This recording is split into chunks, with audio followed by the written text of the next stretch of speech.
स्वामी विज्ञानानंद के शब्दों की छुअन ने अपने सभी शिष्यों के अंतस में नूतन ज्ञान संचारित कर दिया। सभी मौन थे, नीरव थे और उसी नीरवता में स्वामी जी के स्वर गूंज रहे थे। स्वामी जी कहते कहते अचानक मौन हो गए।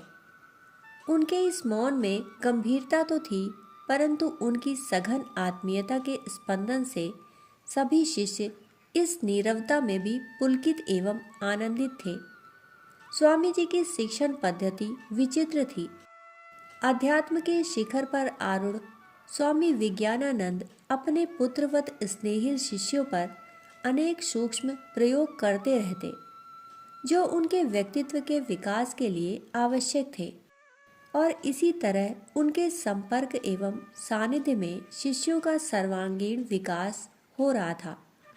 शिष्यों में हर्ष, उल्लास, उत्साह की लहर दौड़ रही थी। इस लहर की त्वरा एवं तीव्रता तब और बढ़ गई जब स्वामी जी ने अपने वक्तव्य को आगे बढ़ाना प्रारंभ किया। दरअसल वे एक कथानक के माध्यम से शिष्यों को समझा रहे थे, दीपक तभी जलता है जब वह स्वयं को गलाने का अप्रतिम साहस रखता है। जो स्वयं बुझा हुआ है वह भला किसी को क्या जलाएगा। आज इसी कथन को सिद्ध करने के लिए उन्होंने एक कथानक का सहारा लिया। स्वामी जी कहने लगे, एक महात्मा थे, केवल वेशभूषा ही उनके महात्मा होने का संकेत देती थी। उनके सिर पर श्वेत घने बाल थे, उनकी दाढ़ी बढ़ी हुई थी और उनके माथे पर त्रिपुंड लगा हुआ था।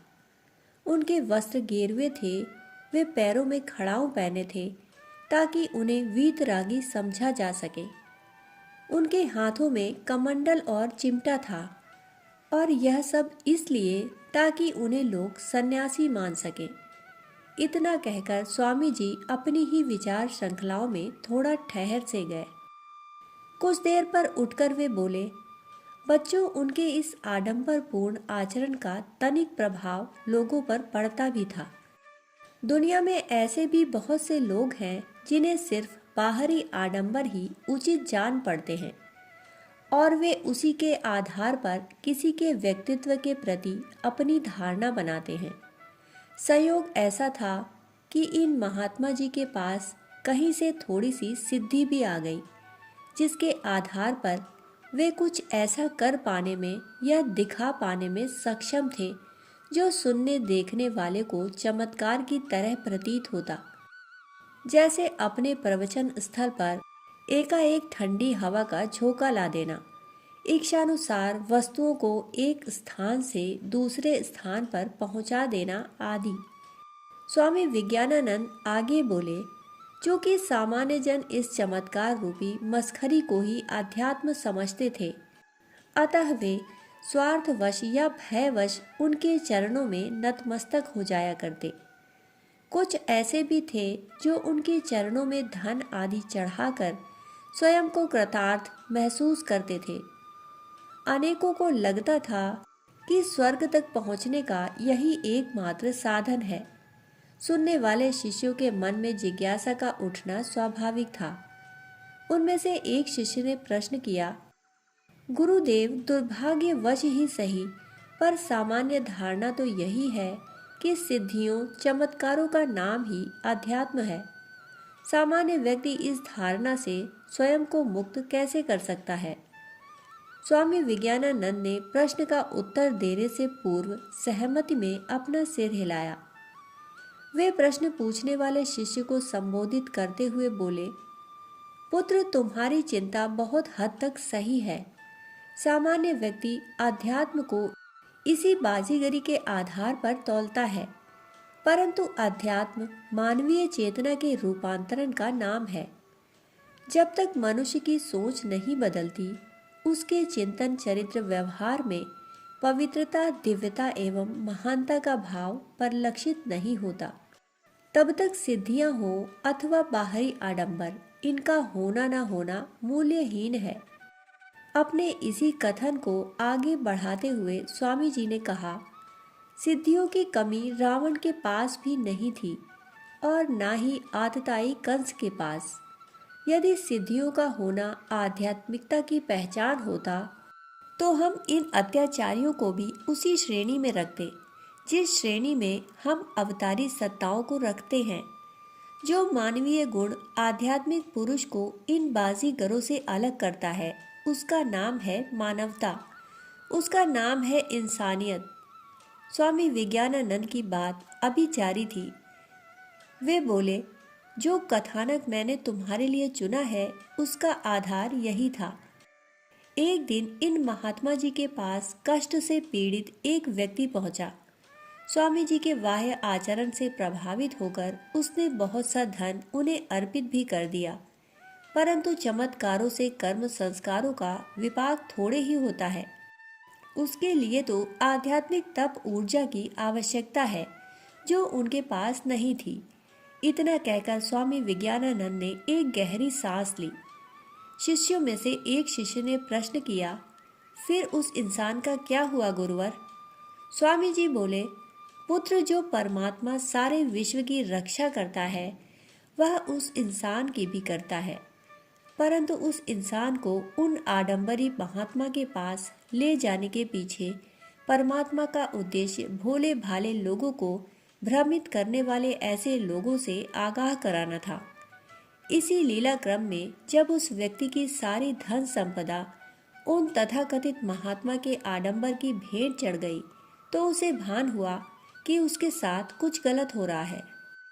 उसने अपनी पीड़ा पुनः महात्मा जी के सम्मुख रखी, परंतु उत्तर में उसे मात्र तिरस्कार ही मिला। इस समय उसे महात्मा जी के आडंबर में और सच्चे अध्यात्म में अंतर का भान हुआ। इतना कहकर स्वामी विज्ञानानंद बोले, वत्स, पीड़ितों की पीड़ा निवारण इस संसार की सर्वोत्तम सेवा है। यही सच्ची आराधना है। इसी में धर्म एवं अध्यात्म का मर्म सन्निहित है। यह तभी संभव है जब व्यक्ति निस्वार्थ भाव से दूर इस श्रेष्ठतम कार्य को करे। सेवा करने के लिए उदारता, संवेदनशीलता, सहनशीलता एवं समझदारी की जरूरत पड़ती है। औरों की पीड़ा निवारण के लिए स्वयं को तपाना पड़ता है, तप करना पड़ता है। तप से जो ऊर्जा मिलती है उसी ऊर्जा का नियोजन इस क्षेत्र में करना पड़ता है।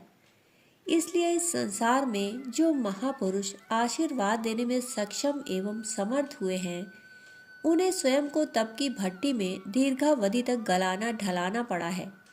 प्रकृति का नियम ही यह है कि जिसके पास जो है वही वह दूसरों को दे सकता है। उन महात्मा जी के रूप में जिसके पास रिक्तता है वह दूसरे को रिक्तता ही देगा, और जिसके हृदय में सेवा भाव है वह दूसरे को आत्मीयता ही देगा। स्वामी जी बोल नहीं रहे थे, बल्कि अपने स्वयं के अनुभवों को साझा कर रहे थे। यद्यपि उन्होंने सीधे इशारा तो नहीं किया, परंतु वहां बैठा प्रत्येक शिष्य यह समझ गया कि वह पीड़ित व्यक्ति उनके सामीप्य में आकर उन्हीं की तप ऊर्जा को प्राप्त कर अपनी पीड़ा के दौर से बाहर आ सका था। उनका यह कथानक उनके शिष्यों को निस्वार्थ सेवा करने के लिए तपश्चर्या करने हेतु प्रेरित कर रहा था। उस पीड़ित व्यक्ति के साथ क्या हुआ यह तो सबने जाना, पर उस आडंबरी महात्मा के परिणाम को जानने को सभी उत्सुक थे। स्वामी जी सभी की उत्सुकता को भांपते हुए बोले, वत्स, उस पीड़ित व्यक्ति के साथ जो घटा और उसे उसके संसाधनों को समर्पित करने के बदले उन महात्मा जी से जो तिरस्कार मिला, उससे उनका सच्चा स्वरूप सभी भक्तों के सामने आ गया। उन्हें अपना दिखावटी स्वरूप समेटकर वहां से भाग जाने को विवश होना पड़ा। स्वामी जी आगे बोले, परंतु नकारात्मकता हमारे जीवन का प्रेरणा स्रोत नहीं। हमारे लिए तो प्रेरणा स्रोत वे हैं जिनका हृदय करुणा से भरा रहता है और जो कठिन तप में संलग्न रहते हैं। जो पीड़ित मानवता की सच्ची सेवा करते हैं वे ही औरों के लिए प्रेरणा स्रोत बनते हैं। जिनका जीवन तप एवं करुणा से रिक्त है वे ऐसे ही आडंबरी महात्माओं के समान होते हैं जो केवल बातें बनाते हैं और अंततः दुर्गति को प्राप्त होते हैं। स्वामी विज्ञानानंद के इस प्रेरणाप्रद कथानक से सभी शिष्यों को नवीन प्रेरणा मिली कि जीवन में तप, स्वाध्याय और सेवा की कितनी बड़ी भूमिका है। वे सभी इसी भूमिका के लिए स्वयं को तैयार करने लगे।